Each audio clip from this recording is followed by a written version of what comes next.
ritual. The problem is purity. In a system where ritual purity counts, and where if the man had been dead, you sort of can't do CPR from a distance. So if the man had been dead, they would have incurred ritual impurity.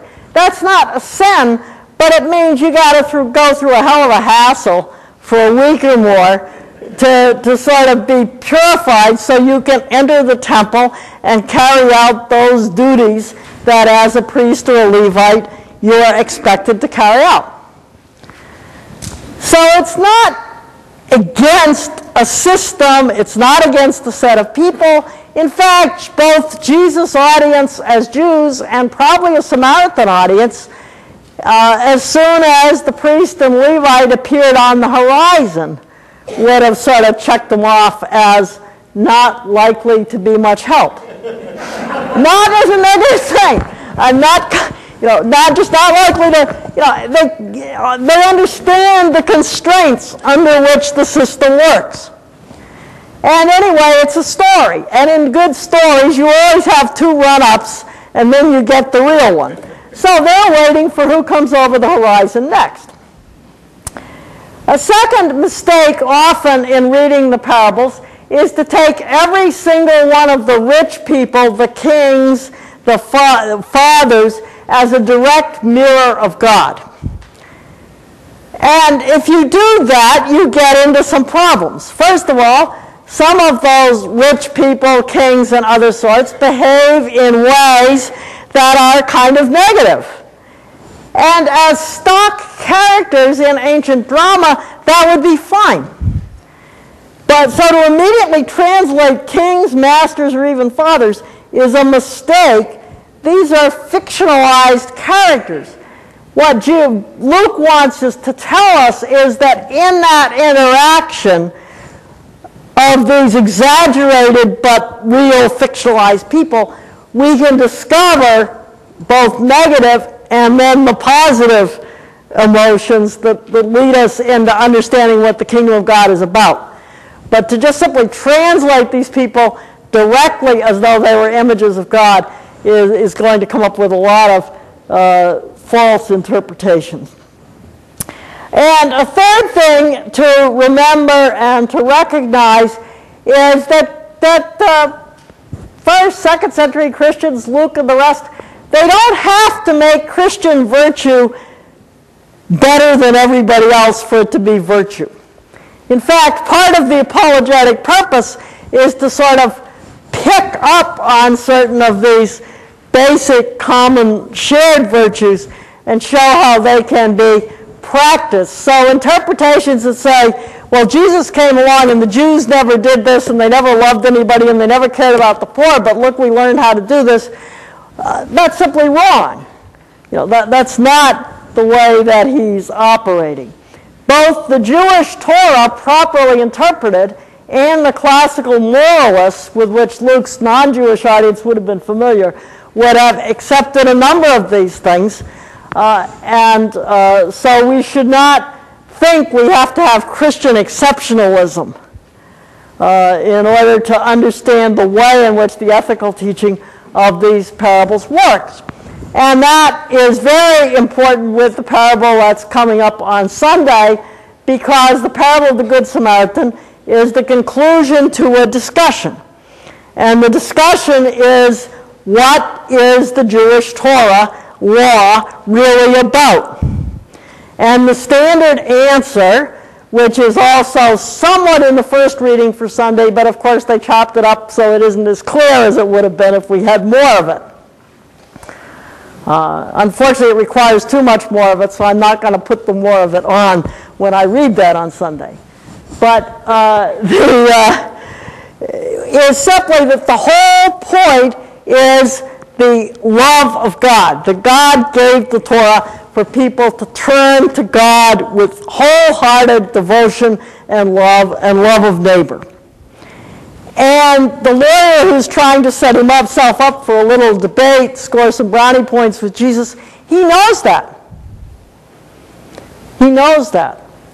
So the parable of the Good Samaritan is Jesus answering a kind of question about, well, okay, if I know that, what's the neighbor? And then we get a surprise because we get somebody who also has been instructed in the Torah, but it's the wrong Torah. He learned the Samaritan Torah. But he acts in an extraordinary way, because not only does he get the guy out of danger, but he's got to be an incredibly rich man. He's got silver coins to give to an innkeeper. Now, I'm not giving silver coins to any innkeeper in the Middle East, I'm telling you, but that's another problem. He's got, he not only does the first aid thing, which is wine and oil on the wounds of this person, but he actually puts him in an inn where he basically is well known, so he must be a Samaritan who's used to dealing with Jews, who goes on this road to Jerusalem, a merchant or something, and says, here's the down payment on my American Express card, and anything more you spend, I'll pay you when I come back. So in effect, what he does is he treats the man as though the man were a member of his own family. And in a world, and we're familiar with this, we see countries and tribes and areas blowing up all over the place, where people identify with their own tribe, and they kill the other guys. And there was a lot of Jewish-Samaritan tension that worked like that. He treats this Jewish man as though that Jewish man were part of his own tribe, his own family. Well, it's way beyond any minimalist account. It's way beyond getting him out of danger. He could have given him first aid and it's a busy road, so he turned him over to some Jews. Here, he's one of yours. I picked him up, he's alive, you take him back to his village or wherever he belongs. Of course, Jesus gives us a clue in the end. He sort of has him say, go and do likewise. But what's likewise? What's likewise? Well, somebody does that much. Looks a lot like Mother Teresa to me. That's likewise.